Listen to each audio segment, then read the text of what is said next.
konting comment lang tayo dun sa hearing ng TRICOM, QUADCOM dun sa House of Representatives. Ang napaka-interesting dun ng mga tanungan, yung sa mga puti na representatives ng Meta, yung mga nakabarong doon ng mga puti na lalaki. Sanay na sanay yung mga yun sa mga inquiry doon sa kanila sa Amerika. Kaya yung mga sagot pinag-iisipan. Ang rules kasi dyan sa House of Reps, hindi na nakaklaro kung pwede ba yung cross-examination question, yung answer with a yes or no. Kahit sa court po, pwede mo ka pong mag-yes or no, pero may redirect, may explain mo. Ayon po naman sa Supreme Court decision, sa inquiry in Congress, dapat po nakaka-explain, nakakapagpaliwanag naman po ang mga tinatanong. Kasi pag tinanong kunyari siya ng, gusto mo bang makulong? No. Gusto mo bang tawagin kang tanga? No. Ano ba yan? Ano ba yan?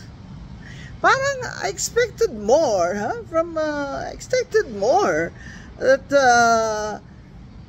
sige na, kung kapwa natin Pilipino, ganun din tayo magtanong, dapat ganun din tayo magtanong sa mga puti. Tama naman po. Kaya dapat po talaga binibigyan ng opportunity to explain, na magpaliwanag ng mga sagot. Hindi naman po yung answer with a yes or no. Sa court lang po yun. Kahit po sa court, mayroon pong redirect na right na pwede siyang tanungin uli ng abogado niya, bakit mo sinabing no? O bakit mo sinabing yes? Nawindang yung mga afam. Yung kalbo parang tumubo yung buhok niya Nakikita ko parang tumutubo yung buhok niya. Pero hindi katawa-tawa. Hindi katawa-tawa na ang mga inquiry in aid of legislation po ay tila nalilihis dun sa pag-uusig. Kaya dapat po rule of law. Dapat po sundin natin yung mga constitutional rights ng tinatawag ng Congress. At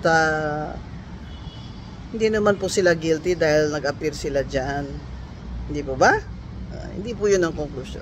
Saka hindi po ang Congress husgado. Yan po ay legislative body.